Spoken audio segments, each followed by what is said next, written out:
there, guys? We back with another one, and it's that time of year today. Coach Prime, his first spring game. We heard all of the noise from the fallout at Jackson State. We heard all of the things from other coaches about Coach Prime going to Colorado. You know, today marks a monumental day in Colorado football history. Last spring game, they were giving away tickets, and it was less than 2,000 people in the crowd. Today, Colorado spring game sold out, 45K, and it was on ESPN. For a team that went 1-11 last year, and a few short months since Coach Prime has taken the position, everything around this program has been front page news. We're going to take a look at some of the scenes from today and just how enthused the crowd was. And we also going to look at 2022 in comparison to today.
Number 16, Ryan. Isaiah Oliver.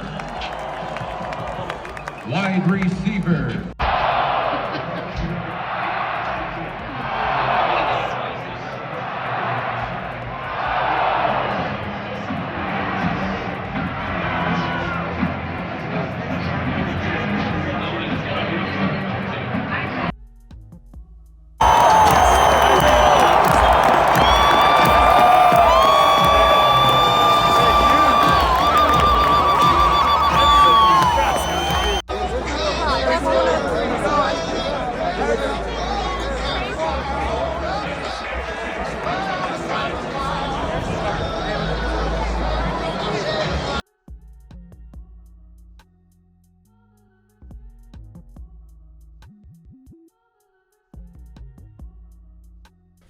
So as you can see, Coach Prime is having an insane impact. To see a 43K turnaround in between spring games, you know, that fast, it's something we've never seen before in college football.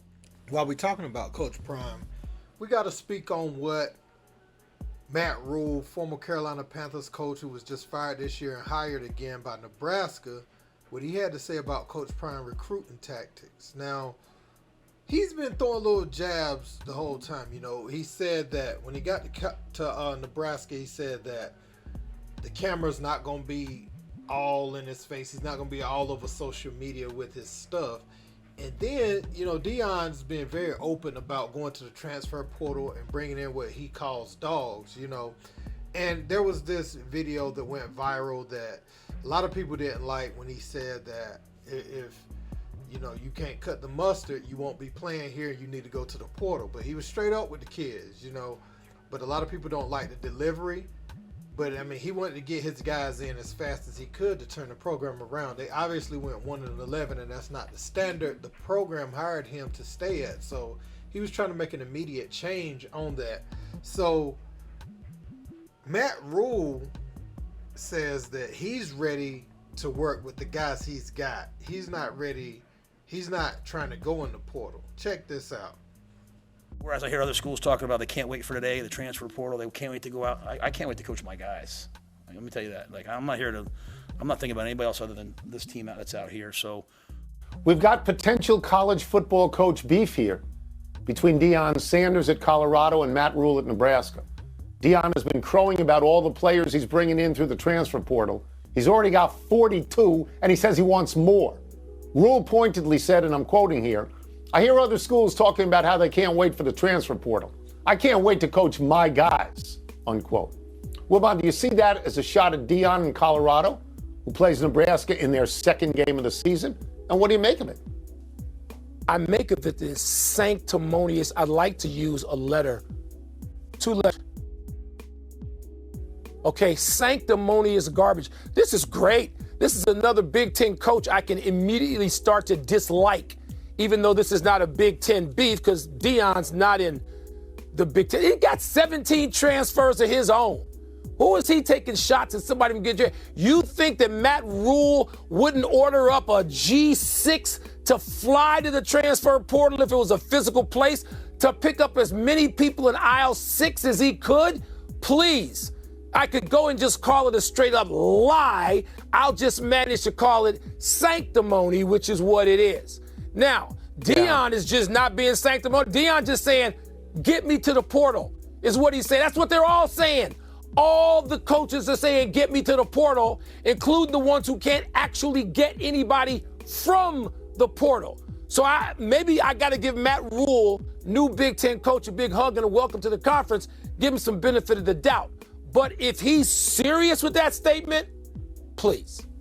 So what I will say to that is, when he says he's not thinking about nobody else's program, you actually are thinking about somebody else's program. When you go out your way to say you're not thinking about something, you're thinking about that very thing, because you weren't thinking about it, it wouldn't have crossed your mind to say you weren't thinking about it.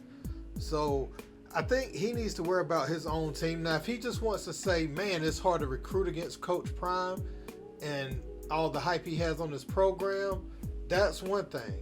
Or even to just say they nothing but hype or whatever. Hate in a way that it makes sense. Don't come at him and he hasn't said anything to you. If he wants to go in the portal, that man can go in the portal. It's wide open now. You can play the next year. It makes no sense for a program that went 1-11 last year not to go into the portal with the amount of people in the portal that's looking for different opportunities, change of scenery, or a better fit for their skill set and for, whatever they're doing in the classroom. So I feel like Matt Rhule is hating, and I don't feel like he's the last one. He's just the first one to verbalize it loudly. I think, Coach Prime will see a lot of this, specifically if they start winning recruiting battles. Well, let me take that back. Nick Saban was hating a while ago too. He was hating when they were up there at the national championship game this year, up on the podium. And you remember what he said at Jackson State when Coach Prime was there talking about people paying for recruits. So actually Nick Saban was hating because he could see the future. You could see that Coach Prime is going to take a lot of players that they'll ideally have. What I will say to these programs is that's why you have the top staffs around the country. You have strength and conditioning programs. You have nutritionists. You have all the other players that Coach Prime don't get, you're going to have a chance to get. He can't get every player in the world. You might have to recruit a little harder. You might not be able to just go and look at all the 5 stars and pluck them off like you used to. You may have to get some 4 stars, 3 stars, 2 stars, and develop them, because there's no telling where a player is going to be at regardless. When they hit college, some no-star players are going to be better than 5-star players. I always say from the ages of 17 to 23, a lot changes with players. So there's no need to hate on Prime. He's just doing what he needs to do, in my opinion, man. But hey, let me know what you guys think about this sold-out crowd at the spring game. Do you think Coach Prime is going to be 500 or better this year? You think the Buffs are going to compete for the conference, or you think that's 2 or 3 years away? Because I think he said He's trying to win a title in the next few years. And obviously that's everybody's goal, but he feels like that's attainable and realistic. I want to know what y'all think. Don't forget to like, share, and subscribe. Until next time, peace.